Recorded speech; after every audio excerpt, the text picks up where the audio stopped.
Good morning. I tell you, it is a good morning, and I feel like I am doing so much better. Last week, I feel like I really did turn the corner. It was really nice. On Friday, got a negative test for my COVID, and so that was a wonderful relief. But beyond that, it's just nice to feel better, to feel more back to normal. It has been an interesting kind of couple of weeks as I've gone through all of this. And one of the things that I have certainly reminded or learned was that, everybody is unique. There are so many people, more than 1,000 people a day who are being tested positive for the COVID virus. And everybody's body is going to react differently. Some people sail through and they literally hardly have any issues at all. They may be asymptomatic, but I never want to discount the 800 to 1,000 people who are in the hospital and who really are struggling, nor to discount the people who have lost somebody they love to the virus. For me, I never felt that my health or my life was at risk. I had symptoms, and truthfully, it was actually last weekend when I was probably having my worst days, some days when I had some fever and coughing and aches and pains and fatigue, just all those different kinds of symptoms that tend to go with it. But it made it interesting that since that's when I was really having my worst days, that's when we also had the ice storm. When on Monday, the rain started coming down, turning to ice, you could watch it happening on the trees. Marsh and I live down in Heritage Hills, right near the church. And it is such a beautiful area with so many big old trees. And they are great, except in an ice storm. And Monday night, as that ice built up, it was so strange to hear the crack. And it's like a rifle shot, and the limbs would come crashing down. Sometimes they landed on the house. Sometimes they hit the ground with a thud. They crashed into our fence. You could hear them literally all around in the park in our neighborhood. Such an eerie and sad feeling when you kept hearing all these trees breaking. The next day, it would literally look like a war zone. You couldn't walk through our yard. You couldn't get into the driveway. Trees were everywhere. And so it was Tuesday morning that we got up, and I remember telling you, I had my cup in my hand, getting ready to head for the Keurig when the power went out. And that meant there wasn't going to be a coffee with Bob, but it also meant there wasn't going to be coffee for Bob. That was tough. Being here in the dark, it's freezing outside. But we had a friend, Lloyd, who worked downtown, and it was Lloyd who called and said, "Can I get you anything?"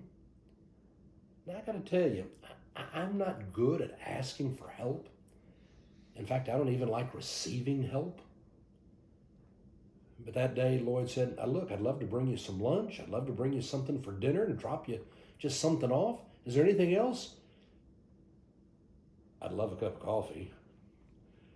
And so sure enough, he brought Starbucks by the house in a wonderful jug where I could have coffee. And that was really great. Had a lovely lunch and dinner. But as that day went on, Marcia needed to get out, but we couldn't get out of the driveway. No, it was covered with trees, and there were huge limbs lying there that couldn't be moved by just one person. She got out there and she started moving all the smaller limbs. She got a shovel and started shoveling all the ice off the driveway. But then another member of our church, Jason, the young man, had a truck and a chainsaw, and he came over and he started cutting up the really big limb and moving things out of the way so we could get the car out. No, Jason was really a godsend to come and help do those things that I couldn't go out and do right now, being sick. And then that afternoon here, I finally had started having fever and was not feeling well, and our thermometer broke. And our neighbor, a wonderful member of our family of faith, Devin, she said, "Look, I'm going to run some errands. I'd be happy to go out and anything I can get." Yeah, we could really use a thermometer. Something so simple and yet something that was really needed at that time. You know, as those days went on, it was interesting to see. I had so many wonderful people. People who had brought by soup, and they brought by magazines, and they brought by cookies and chocolate. And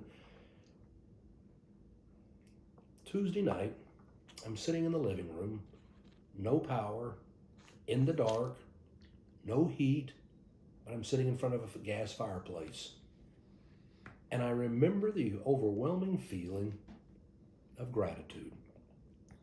All I really felt was gratitude. I know there's so many people right now who still don't have power. And man, my heart goes out to you.